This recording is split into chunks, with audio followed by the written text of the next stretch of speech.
नमस्कार. Ranade realtors presents inspiring stories by सकाळमध्ये मी निलेश नाथू तुम्हा सर्वांचं स्वागत करतोय. आज आपण एका अशा व्यक्तीला भेटणार आहोत. तुम्हाला कळलं असेल की बॅकग्राऊंड वेगळी आहे, आज मी वेगळ्या फ्रेम मध्ये आहे.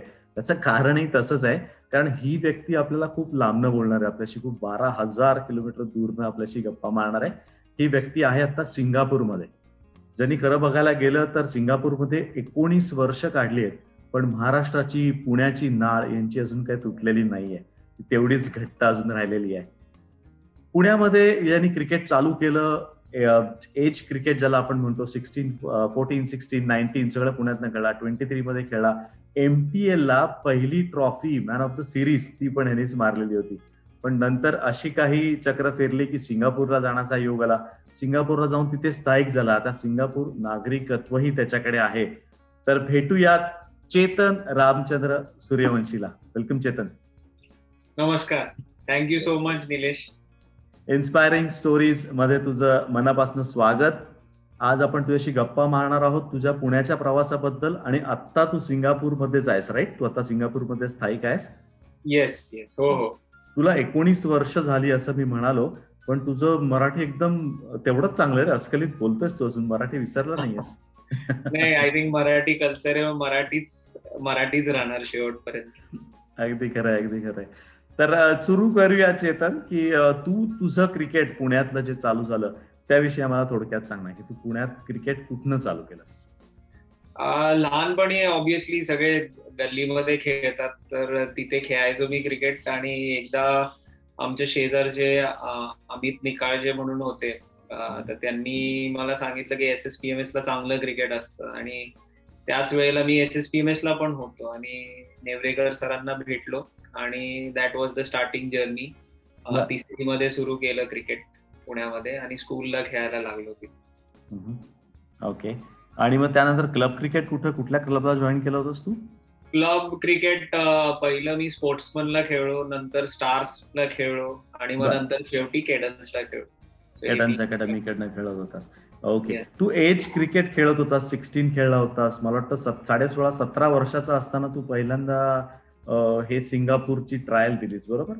बरोबर. मी अंडर 14 महादळकर ट्रॉफी खेळलो होतो, सामना ट्रॉफी खेळलो होतो. त्यानंतर 16 ला विजय मर्चंटला कॅप्टन होतो. ओके. अंडर 19 कोच बिहार खेळलो. तर सगळा एज ग्रुप प्रवास केला. वेस्ट झोनला खेळलो. वा. आणि मग अराउंड 17 इयर्सचा असताना सिंगापूरची ट्रायल चुकून दिली आणि सिंगापूरला. तो ट्रायलचा एक किस्सा आहे, तो आम्हाला ऐकायचा आहे. फार छान किस्सा आहे तो पहिल्या दिवसाचाही सांग आणि दुसऱ्या दिवसाचा आवर्जून सांग. तो पहिल्या ऑब्व्हियसली क्रिकेट खेळायचं म्हटलं की आपल्याला इंडियाच असतं आणि सिंगापूर तर नाव पण नव्हतं ऐकलेलं पहिल्यांदा. आणि सिलेक्शन सुरू झालं आणि सिलेक्शनला तर मी बेसिकली कीपर म्हणूनच कीपर बॅट्समन म्हणूनच तू होतास, बरोबर? कीपर म्हणूनच होतो आणि सिलेक्शनला नव्हतो. सो सिलेक्शन कोऑर्डिनेट करायला होतो. आणि त्यानंतर असं झालं की मी म्हटलं की बॅटिंग देणार असेल तर थांबतो. आणि बॅटिंग दिली मला.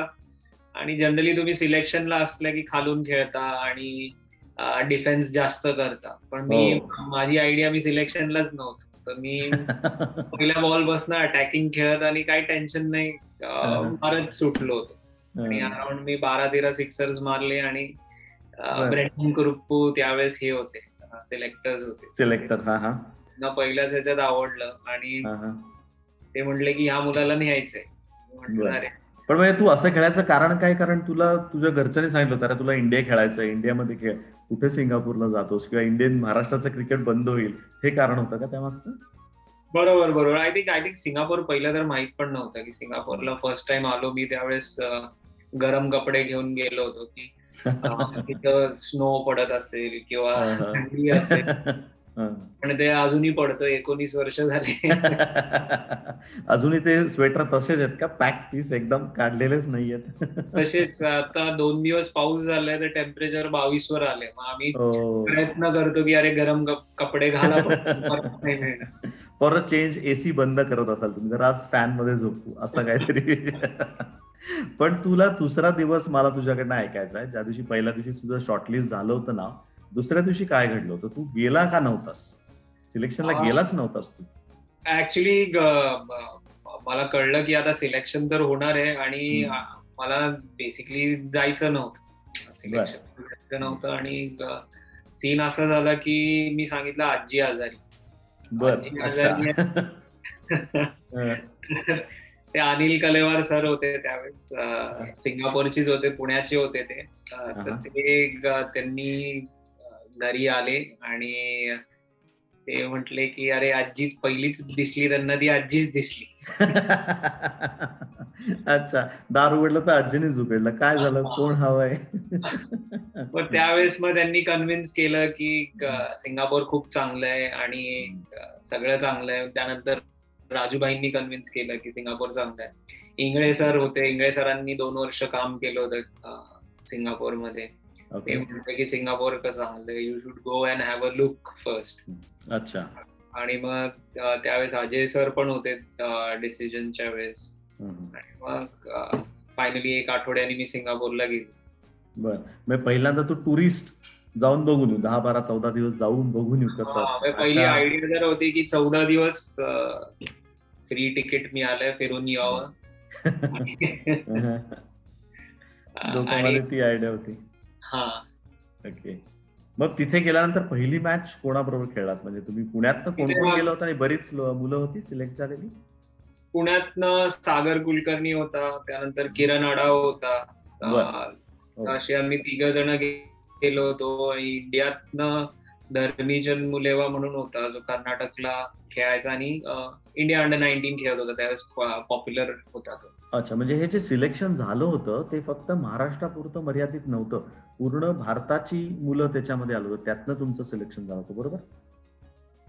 बरोबर बरोबर. वा, व्हेरी गुड. त्यांचा क्रायटेरिया होता की राईट, सॉरी, त्यांचा एज ग्रुप क्रायटेरिया होता की 18 years to 23 ज्यांना इंग्लिश बोलता येतं आणि they have played a decent level of cricket, ते एलिजिबल होते सिलेक्शन. ओके. मग तिथे जाऊन पहिली मॅच कोणाच्या बरोबर खेळलात तुम्ही? पहिली मॅच आम्ही खेळलो सिंगापूरच्या अगेन्स्ट खेळलो. सिंगापूरची त्यावेळेसची जी टीम होती त्यांच्या अगेन्स्ट, त्यांची नॅशनल टीम होती, म्हणजे नॅशनल टीम होती. बरं, ओके. तर ती 50 ओव्हरची मॅच होती. आमच्या बरोबर अंडर 19चे आणि 16चे प्लेयर्स होते. अच्छा. जे मॅच खेळत होते. आणि पहिल्या मॅचला सिंगापूरने आय थिंक 254 वगैरे केला 50 ओव्हर मध्ये. बर, अच्छा अच्छा. आणि ते विकेट खूप छान होतं. 254 सिंगापूरच्या प्लेयर्सला वाटलं की त्या रिजन मध्ये, कारण साऊथ ईस्ट एशियामध्ये तुम्ही 190-180 रन केले की तुम्ही आरामात जिंकले, असं पुष्कळ होता. अच्छा, हा, त्यांच्याकरता तो ॲटपार स्कोर होता.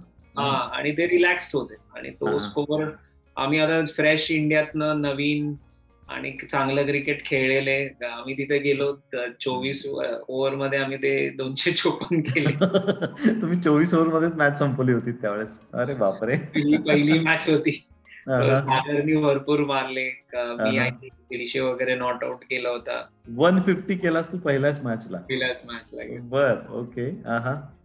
मग त्यानंतर ती जर्नी सुरू झाली आणि त्यानंतर परत असं झालं की त्यांच्या टीमचं 4 वर्षानंतर कॅप्टन झालो आणि ऑलमोस्ट 10 ते 15 वर्ष कॅप्टन होतो मी त्यांचा. वा, सिंगापूर तू लीड केलं. पुण्यातनं जाऊन सिंगापूरची टीम तू आज लीड केली. पुणेकरांसाठी अभिमानाची गोष्ट नक्कीच आहे. पण मला सांग, पहिल्यांदा तू गेलास त्यावेळेस मग तुला कुठल्या प्रकारचा व्हिसा मिळाला होता? काही रूल्स होते त्यावेळेस असे? मग तू सिंगापूर रिप्रेझेंट कसं करू शकलास? सिंगापूर त्यावेळेस रूल्स असे होते की 4 वर्षांनी क्वालिफिकेशन द्यायचे, की 4 वर्ष तुम्हाला त्या कंट्रीमध्ये राहावं लागायचं, मग क्वालिफिकेशन द्यायचे. बरं, तुम्ही त्या कंट्रीचे मेंबर होऊ शकता किंवा त्या कंट्रीला रिप्रेझेंट करू शकता, त्याकरता 4 वर्ष तिथे राहणं तुम्हाला कंपल्सरी होतं. बरोबर. आणि आता थोडंसं 1 वर्ष कमी केलंय, आता 3 वर्षातच होतं. बर, अच्छा, 3 वर्षाचा क्रायटेरिया आता. पण मग ह्या 4 वर्षात तू केलंच काय? म्हणजे तू नॅशनल तर खेळू शकत नव्हतास, सेम टाइम तू पुण्यातनं सगळं गोड्या विस्तारा बांधून तिकडे गेला होतास, 4 वर्ष केलंच काय? 4 वर्ष बेसिकली कोचिंग करायला सांगितलं होतं आम्हाला, की तिथले लोकल्स डेव्हलप करायचे. आमचं डेझिग्नेशन होतं नॅशनल डेव्हलपमेंट ऑफिसर. आणि मग त्यावेळेस माझं फर्स्ट एक्सपोजर होतं कोचिंगला. आणि कोचिंग करायचं हे कधीच असं डोक्यात नव्हतं, कधी इंडियामध्ये केलं नव्हतं. बरोबर. डायरेक्ट तिथे सुरू झालं होतं. तिथनं कोचिंगची जर्नी सुरू झाली. मग लेवल 1 करणं, 2 करणं, 3 करणं. मग ते त्या रुटीन मध्ये नेक्स्ट 4 वर्ष गेले, कारण खेळणं तर होणारच नव्हतं. सो अंडर 16चा स्क्वॉड बघणं, अंडर 19चा स्क्वॉड बघणं आणि लोकल मुलांना, चायनीज मुलांना क्रिकेट शिकवणं, ते तर खूप चॅलेंजिंग होतं. त्यावेळेस तुझं स्वतःचं वय हे 17-18च्या दरम्यान होतं म्हणजे, बरोबर? बरोबर. हो, मग तेव्हाच तू कोचिंगचे धडे तेव्हाच घेतले होते. मी तू जे कोर्सेस असतात ते लेवल 1, 2, 3 चे कोर्सेस तू 17 वर्षीच पूर्ण केले होतेस. बरोबर. फर्स्ट लेवल केली 17 वर्ष असताना. त्यानंतर सेकंड लेवलला 2 वर्ष द्यावे लागतात आणि थर्ड लेवलला अराउंड 4 वर्ष नॅशनल टीम कोचिंग करावे लागते. मग तुम्ही इलिजिबल होता लेवल 3. ओके. मग त्यास तुम्ही शाळेत मुलांना शिकवायला जायचात क्रिकेट? पहिलं वर्ष एकदम मजेशीर होतं. शाळेच्या मुलांना शिकवायला जायचं आणि महाराष्ट्रात तरी ठीक होतं. म्हणजे आम्ही जसे SSPMS ला शिकलो की फटके खाल्ल्याशिवाय शिकताच येत नाही, असंच आम्हाला मोठं. आणि मला वाटलं की तीच कोचिंग स्ट्रॅटेजी असणार आहे माझी. पण पहिलाच बॉन्ड साइन केला होता की मुलाला हात पण नाही लावू शकत, हात उचलायचा नाही कोणावरती. ओके.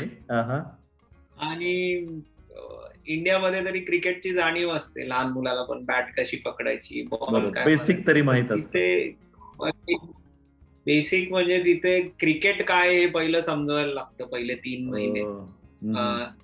आणि मग त्यांना व्हिडिओज दाखवणे, त्यांना की असं क्रिकेट खेळलं जातं, आणि मग त्यानंतर मग कोचिंग सुरू होतं तुमचं. बरोबर. काही किस्से, मग अतरंगी किस्से मुलांनी केलेले तिथे काही? अरे जबरदस्त एकदम. आमच्या बरोबर एक सिनियर कोच होते, सरिका म्हणून. तर ते लेफ्ट हँडर होते. तर ते डेमो देत होते, शॅडो करून दाखवत होते, आणि 1, 2, 3, 4 आणि मग मुलांना सांगितलं करायला, तर सगळे मुलं लेफ्टीच खेळायला लागले. अच्छा. तू खुश झाला असेल रे, एवढे लेफ्ट हँडर्स मिळाले आपल्याला. ऍज अ कोच आपण आय थिंक आपण म्हणतो की अरे लेफ्टी व्हा तुम्ही, असं म्हणतो. बघितलं की सगळे लेफ्टी. तर मग मला लावलं गेलं नाही. मी विचारलं की अरे तुम्ही सगळे कसे लेफ्टी, म्हणजे काय तुम्हाला असं काय रेजिम असतं तुमचं की लेफ्टीच सुरू करतात तुम्हाला? ते म्हणतं की teacher you showed us lefty, so we are lefty. आम्ही फॉलो करतोय, तुम्ही जे दाखवताय ते आम्ही फक्त फॉलो करतोय. अमेझिंग. पण ते नंतर खरंच सगळे लेफ्टी झाले असते तर बरं झालं असतं, असं तुला वाटत असेल. सुपर.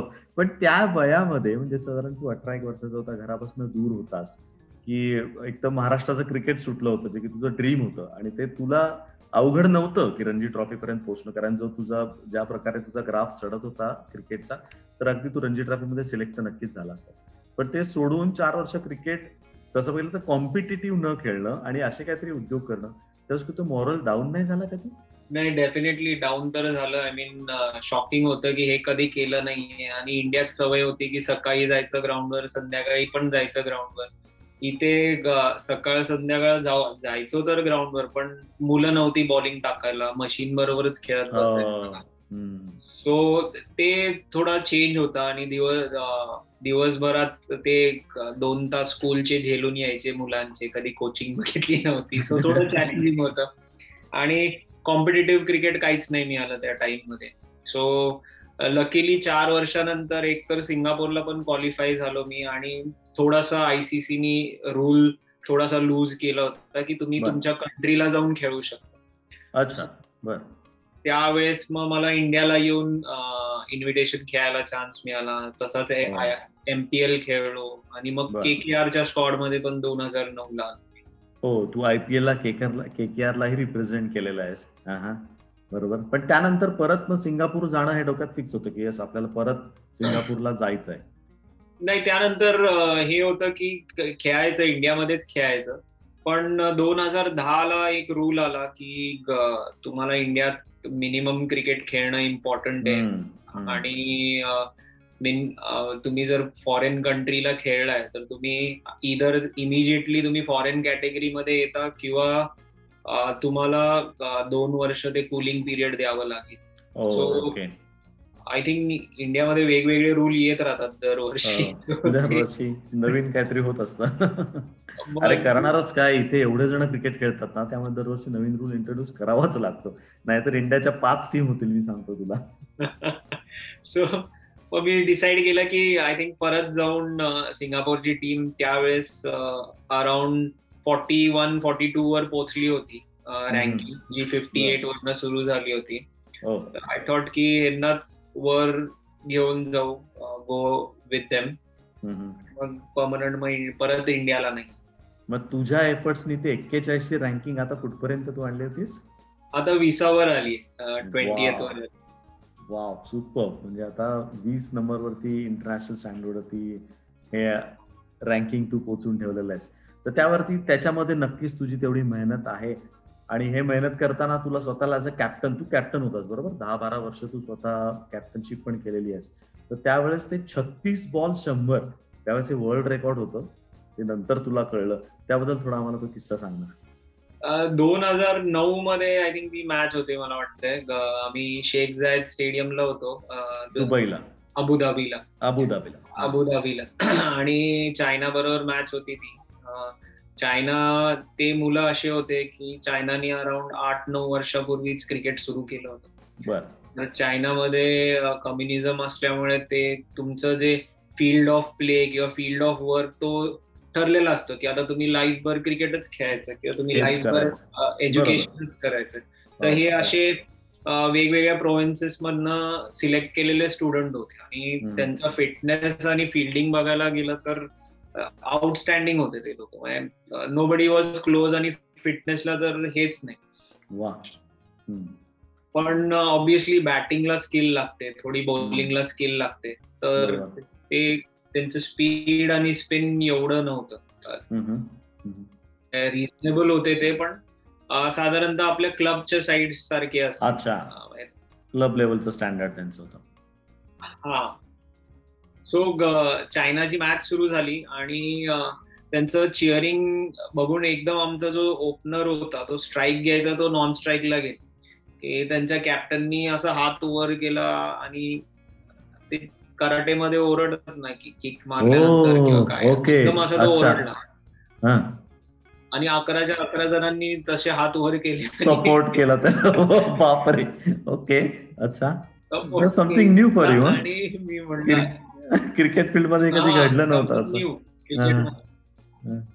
हा, आणि मोठा स्क्रीन आहे, टीव्ही आहे, त्याच्यावर तो बघून सगळे बघतात. तो आमचा स्ट्रायकर होता, तो म्हटला की मला नाही कळते हे काय करणार, तू स्ट्राईकला. अच्छा, तो स्ट्रायकरवर नॉन स्ट्रायकरला आला. हा, आणि मग त्यानंतर ते सुरू झालं. पण अमेझिंग, ते लोकांनी फिल्डिंग सॉलिड केली. आम्ही अराउंड 190 केला त्यांच्या बरोबर. बर, त्यातला 100 तू केला होतास? त्यात 100 मी केला. तू सारखं फिल्डिंग सांगतोयस, जर तशीच फिल्डिंग खराब असतील तर मग 200 तूच केला असतास मला वाटतं. नाही, ते लोकांनी 2 मॅचेस जिंकले पण त्या सिरीज मध्ये. बर, ओके. पण तुला कळलं कधी की हा नवीन रेकॉर्ड झालाय 36 बॉल मध्ये 100? हे तुला मला सांगितलं? नेक्स्ट डे ला पुण्यातनं कॉल आला होता. आय थिंक मिकी अयंगार होते ते रिपोर्टर टाइम्सचे. अच्छा. त्यांनी कॉल केला हॉटेलवर आणि ते म्हटले की तुझा इंटरव्ह्यू घेऊ शकतो का मी? सो आय सेड की येस, व्हाय नॉट. पण का, कशासाठी? यू स्कोर्ड 36 बॉल 100 केलाय, तो इंटरनॅशनल रेकॉर्ड आहे.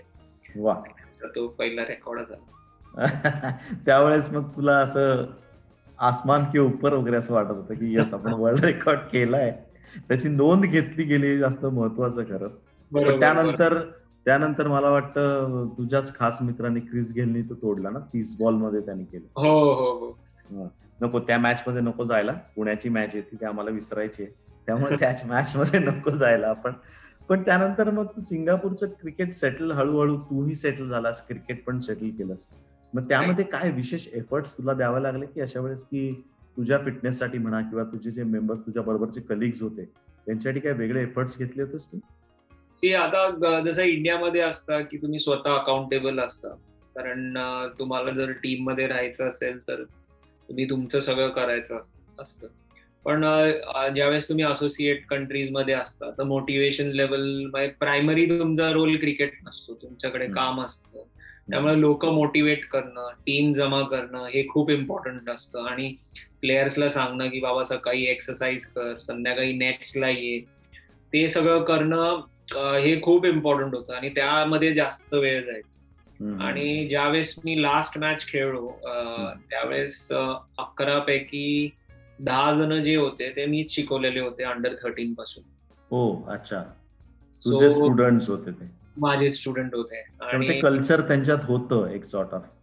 येस, ते कल्चर डेव्हलप होत गेलं आणि मॅचेस जिंकत गेलो आम्ही, रिझल्ट येत गेले तसे ऑब्विसली कंट्रीजचे फंड्स वाढत जातात. बरोबर. कंट्री सिरियस बनत जाते की क्रिकेट हो it's going to take to the next level. पण सिंगापूर क्रिकेटमध्ये तुझं आज खूप मोठं योगदान आहे असं नक्कीच म्हणायला आपल्याला लागेल इथे. कारण तू पुण्यातनं एक मुलगा अगदी 16-17 वर्षाचा असताना तिथे जाऊन राहून सेटल होऊन तिकडचं क्रिकेट एवढं तू प्रमोट केलंस, ही खरंच एक मोठी गोष्ट आहे. म्हणजे इन्स्पायरिंग स्टोरी आहे. आपल्या टायटलला अगदी परफेक्ट बसते तुझी स्टोरी. तेच कारण होतं तुझा इंटरव्ह्यू घ्यायचं. तर नंतर मग मला पुढे सांग, जसं तू क्रिकेट थोडं वयानुसार तूही कमी केलंस किंवा तू जसं बंद केलं करत गेलास, त्यानंतर मग तू सिंगापूर क्रिकेटसाठी सुद्धा म्हणजे ऍडमिनिस्ट्रेटिव्ह लेवलवरती पण काम केलंस, बरोबर? हो, ऍडमिनिस्ट्रेशन लेवलला काम केलं मी. सिंगापूरचं सगळं ग्रासरूट डेव्हलपमेंट बघितलं. सिंगापूरला आयसीसी मध्ये रिप्रेझेंट केलं. त्यानंतर एशियन क्रिकेट काउन्सिल मध्ये रिप्रेझेंट केलं. आणि त्यावेळेस अशी एक आयडिया होती की समवेअर डाऊन द लाईन की आता you have to pass it on to someone आणि you have to start your second innings. मग ते आय थिंक अराउंड 2016-17 साली आयडियाज येत होत्या डोक्यामध्ये की what we can do for the sport, stay in the sport आणि स्पोर्ट मध्ये काय करू शकतो. आणि त्यावेळेस ठरवलं की येस, आय थिंक अराउंड 2017ला कंपनी सुरू करायची.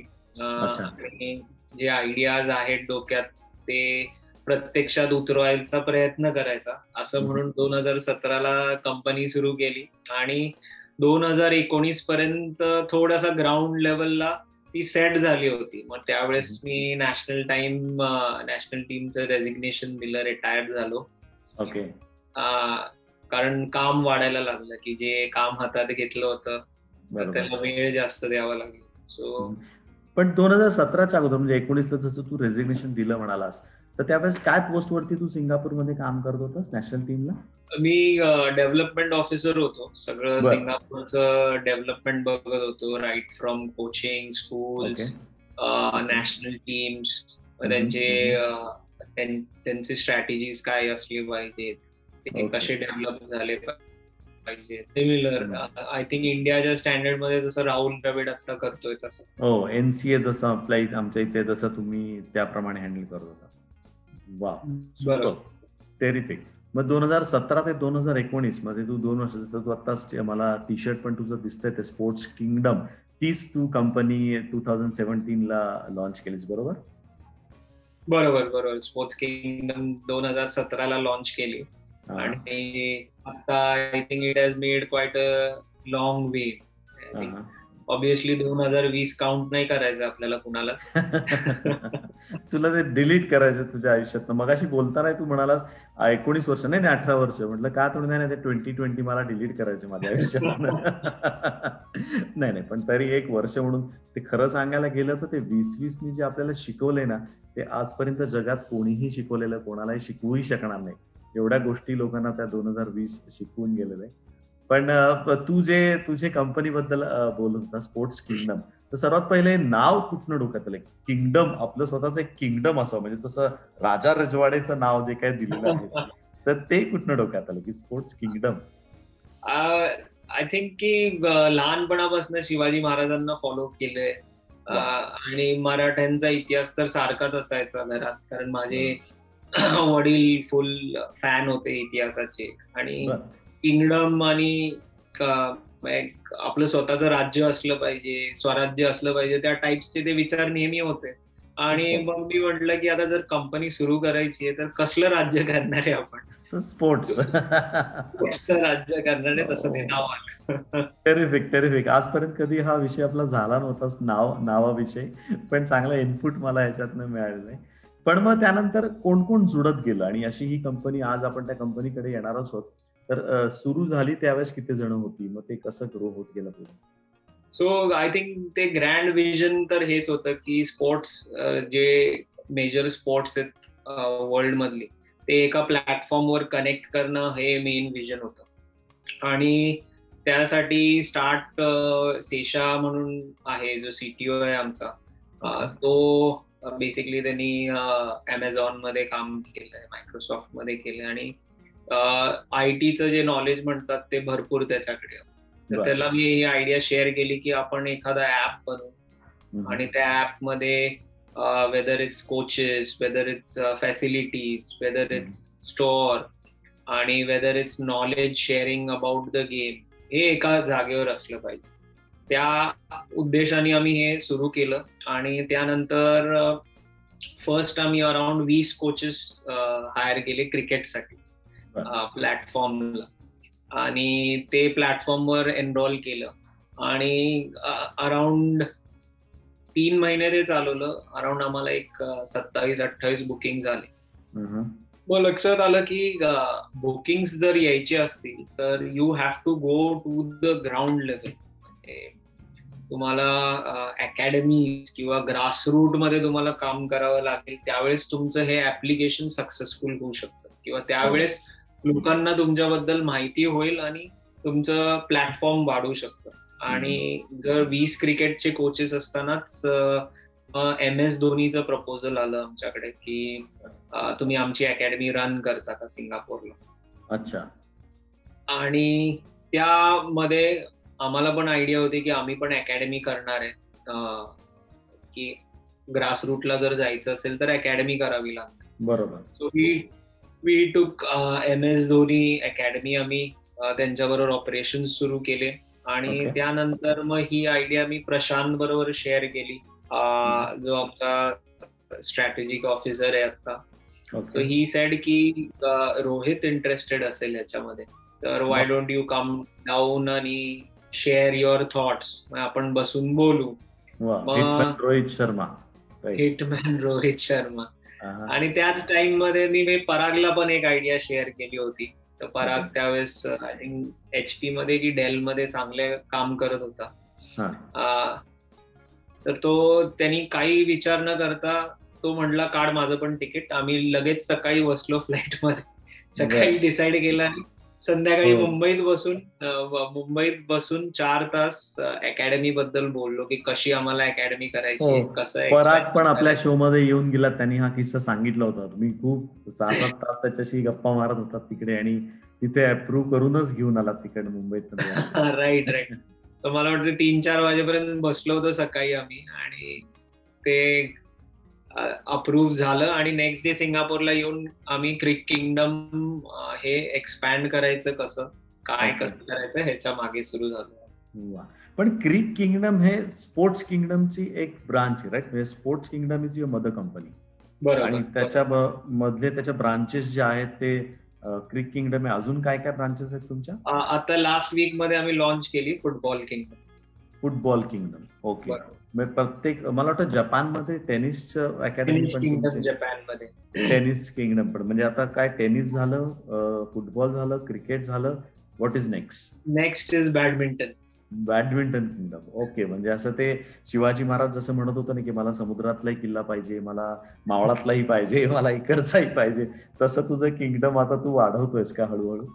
बरोबर. नाही, आय थिंक सगळ्यांचंच किंगडम असणार आहे ते, कारण सगळ्यांनाच त्यातनं व्हॅल्यू ऍडिशन मिळणार आहे. Basically whether it's from employment side किंवा whether it's as a player, तर सगळ्यांनाच ते व्हॅल्यू ऍडिशन करेल अशी एक आयडिया आहे. आणि तसं आम्ही त्याला डिझाईन करत चाललो, तशा सिस्टम्स लावत चाललो.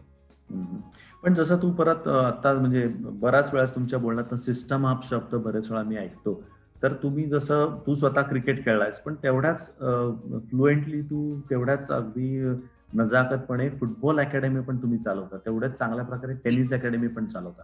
त्यामुळे स्पोर्ट्सची एक सिस्टीम तुमच्या डोक्यात कुठे आहे की ही अशी सिस्टीम पाहिजे तर तुम्ही कुठच्याही प्रकारचं स्पोर्ट्स खेळू शकता, असा काही तुम्ही अभ्यास त्याच्यामध्ये केलाय का? बरोबर. आय थिंक कुठलीही अकॅडमी असेल, वेदर इट्स क्रिकेट, फुटबॉल किंवा टेनिस, सगळ्यात महत्वाचं असतं की तुमचे कोचेस, कारण ते तुमचे ड्रायव्हर्स असतात, की ते लोकांना शिकवणार असतात. तर त्यांचं ट्रेनिंग तुम्ही किती चांगलं करून घेता, त्यांचं ते लोक किती सिस्टमला हे आपल्यात समावून घेऊ शकतील, अडॉप्ट कसं चांगलं करतात.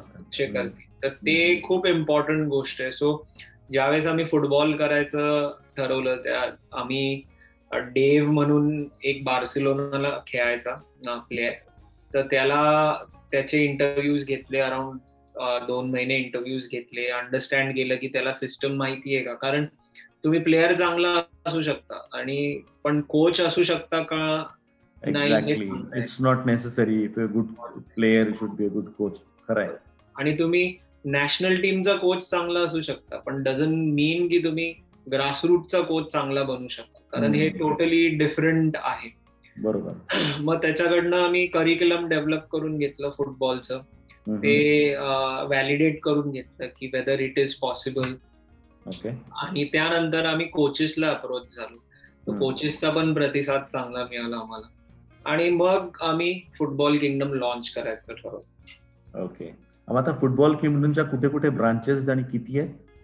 फुटबॉलचा सिंगापूरमध्ये 1 ब्रांच सुरू केली आता. ओके. आणि इंडियामध्ये 8 ब्रांचेस साईन केले. ओके.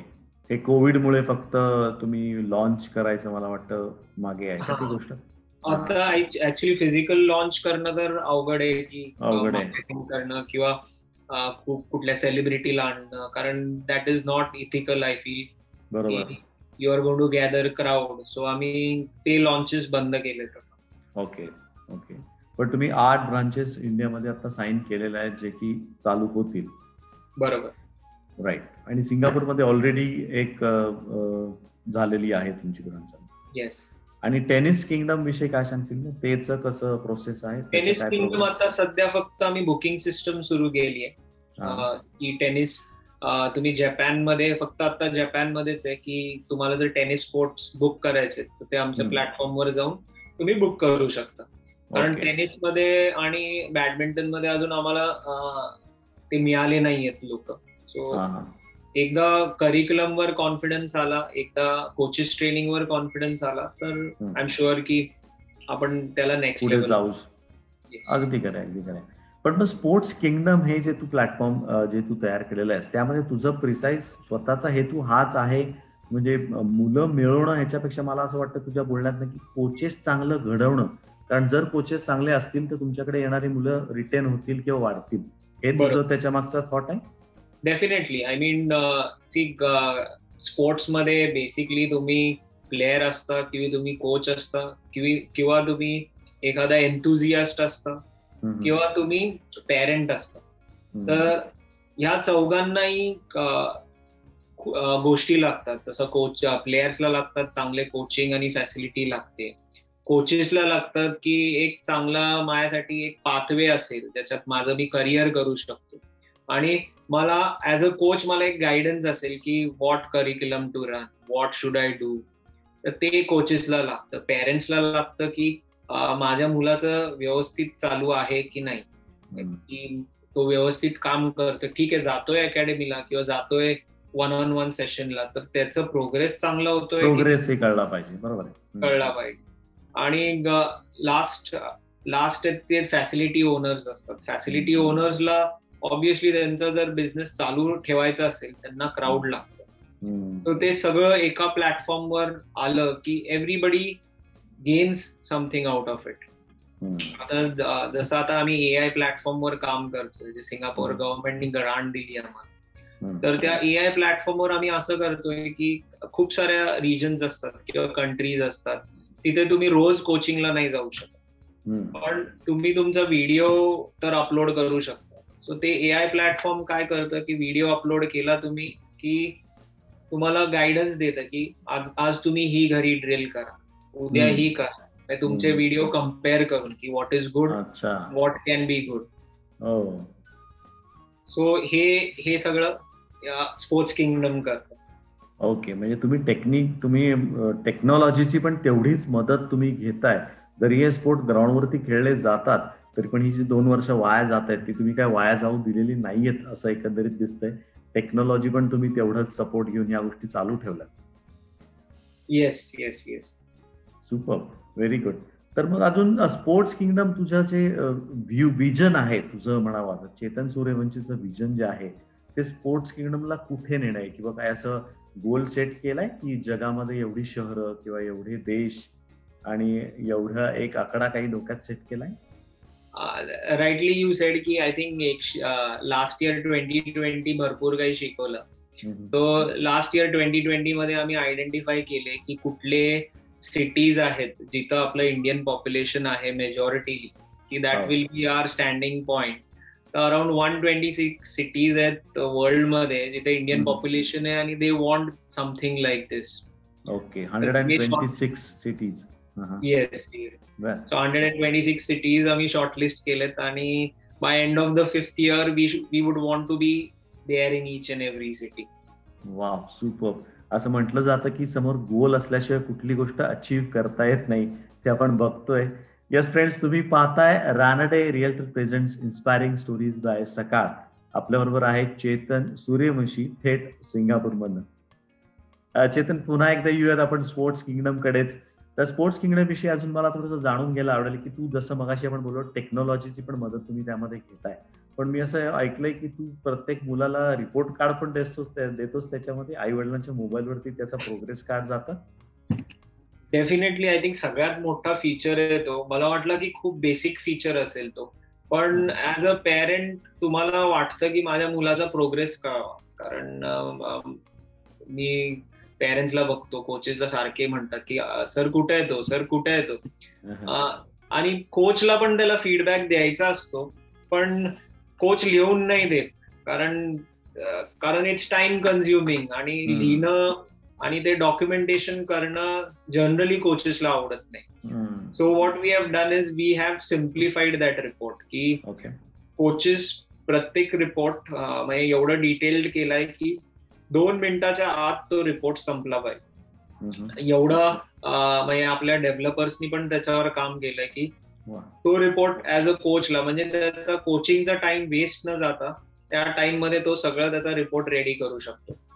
सो तो डिटेल्ड रिपोर्ट पेरेंट्सला पण जातो आणि त्या स्टुडंटला पण कळतं की अरे मी कुठे आहे आता आणि कुठे जायचंय. सो ते एक आम्ही डिझाईन केलंय. मग हे सगळ्या स्पोर्ट्ससाठी तुम्ही केलेलं आहे, जसं टेनिस आहे, फुटबॉल आहे, अजून तुम्ही बऱ्याच गोष्टीमध्ये येत आहे, तर प्रत्येक गोष्टीसाठी असं रिपोर्ट कार्ड सिस्टम तुम्ही डेव्हलप केलेली आहे? सो आता आधी क्रिकेटसाठी होतं आणि आता लास्ट वीक मध्ये आम्ही फुटबॉलसाठी पण लॉन्च केलं. वा, मग तिथे पॅरेंट्सला घर बसल्या कळू शकते की आपला मुलगा किती डेव्हलप होतोय. बरोबर. याच्यामध्ये असं काही एक ही गोष्ट खरं म्हणजे तुझ्याशी मी शेअर करू शकतो, कारण इतर जे कोचेस असतात त्यांना असं पण म्हणू शकत नाही किंवा ते सांगतच नाहीत, कारण की हा मुलगा is not made to play this sort of sport, याने दुसरीकडे कुठेतरी नशीब आजमावावं किंवा दुसरं काहीतरी ट्राय करावं. तर हे सांगणं किंवा हे पॅरेंट्स पर्यंत पोहोचवणं याने सोपं होईल असं तुला वाटतंय? आय थिंक ती नेक्स्ट स्टेज आहे. ते नेक्स्ट स्टेज आम्ही ते किड्स किंगडम मध्ये करणार आहे, की generally age group from age group 5 to around 9 त्यामध्ये तुम्हाला कळतं की कुठला स्पोर्ट तुम्ही घेतला पाहिजे. अच्छा, म्हणजे 4 वर्षापासून तुम्ही मुलाला तुम्ही चॉईस, त्याचा कल कुठे आहे तसं बघायचं तुम्ही. वा, फार छान. राईट. सो ते कारण त्यामध्ये आम्ही मुलांना सगळे स्पोर्ट्स खेळवणार आहे की पुढे हे पण ट्राय कर, हे पण ट्राय कर. आणि त्या क्लासेसनी काय होणार आहे की त्यांची आवड निर्माण होणार आहे सगळ्या स्पोर्ट्ससाठी. आणि after end of the 9th year or 10th year they can decide and coaches can give them a feedback ki this sport he looks good, he should continue doing that. Wow, okay. आणि अशी players आहेत येतील, जसे years आहे, cricket पण खेळतो आणि तेवढं सांगतो आय थिंक हे पण खेळतो, मला वाटतं रग्बी पण खेळतो छान. सो हे त्यांना पेरेंट्सला ते गाईडलाईन मिळेल आणि गायडन्स मिळेल. ओके, फार सुंदर गोष्ट, ही चांगली गोष्ट आहे की लहान मुलंच म्हणजे बाळाचे पाय पाळण्यात पाहिले जातात, जी म्हण आहे जुनी. येस, आपण बऱ्याच गप्पा मारल्या, स्पोर्ट्स किंगडम बद्दल बऱ्याच गोष्टी जाणून घेतल्या, पण शेवटी जाता जाता मला तुला एक प्रश्न असा विचारायचा आहे की जी नवीन मुलं आहेत ज्यांना असं जसं तुझं इन्स्पिरेशन घेऊन त्यांना दुसऱ्या कंट्रीत कुठल्या सेटल व्हायचं असेल, बरेच ऑप्शन आता ओपन झाले. जर्मनीमध्ये क्रिकेट येत आहे, अब्रॉड बऱ्याच गोष्टी बऱ्याच ठिकाणी जपानमध्ये येते जसं तू म्हणालास. तर ती एक मुलं आहेत की ज्यांना दुसरीकडे जाऊन राहून क्रिकेटमध्ये करिअर करायचंय, किंवा स्पोर्ट्स किंगडमच्या माध्यमातून कोचेस जसे तुम्ही नवीन नवीन तयार करताय, तर त्यांच्याकरता त्यांना तू जर काही एक टिप द्यायची झाली, तुझ्या तुझ्या दृष्टीने जर एक संदेश द्यायचा असं झाला, तर काय सांगशील त्यांना? अर्थात 105 कंट्रीज आता क्रिकेट खेळत आहेत आणि जॉब ऑपॉर्च्युनिटीज तर भरपूर आहेत. पण असोसिएशन्सला नुसतं क्रिकेटर म्हणून हायर करणं डिफिकल्ट जातं, कारण विजाच मिळत नाहीत मेजॉरिटी कंट्रीज. तो जर कुठल्याही प्लेयर्सकडे जर डिग्री असेल, लेवल 1 कोचिंगची degree in the sense coaching certification असेल लेवल 1 किंवा लेवल 2चं, तर त्यांना विजाच करणं सोपं जातं आणि मग त्या कंट्रीला हायर करणं पण सोपं जातं. सो ते खूप इम्पॉर्टंट झालंय certification from the government stand as well as, आणि सर्टिफिकेशन करतं तुम्हाला सेटल समवेअर.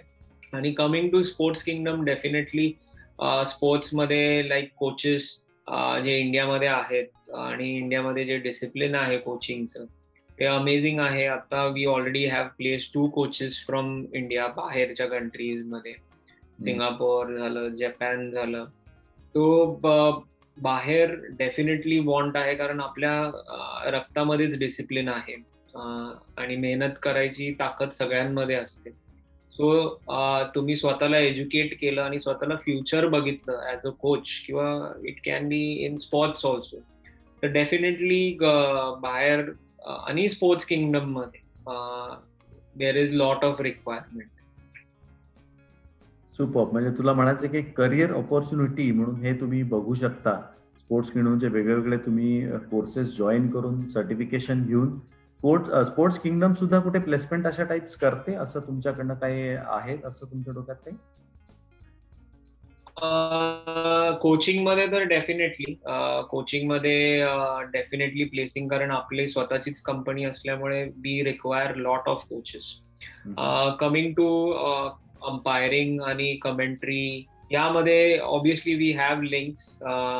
जसा आपला एक कमेंटेटर तेलुगूसाठी करतोय commentary for star sports, and other one is you, नाव you are interviewing me. So opportunities तर भरपूर आहेत आणि there is lot of requirement. So ह्या डिग्रीज किंवा ह्या सर्टिफिकेशन्स आधी अवेलेबल नव्हते, आणि ते असल्यामुळं that adds value to your resumes किंवा ads value to your personal growth as well. आता नवीन मला तर स्ट्रेंथ अँड कंडिशनिंग मध्ये पण तुम्ही आलात. त्याच्यानंतर इतर गोष्टी आहेत की आहार कसा असावा, आहार तज्ज्ञ सुद्धा होऊ शकतो स्पोर्ट्स किंगडम मध्ये, त्याबद्दल थोडं सांगा, ते नवीन जे कोर्सेस आहेत. आता स्ट्रेंथ अँड कंडिशन आता खूप इसेन्शियल झाले, कारण गेम्स आता शॉर्ट असतात आणि हे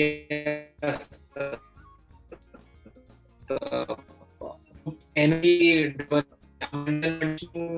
प्रत्येक स्पोर्ट मध्ये इम्पॉर्टंट झाले.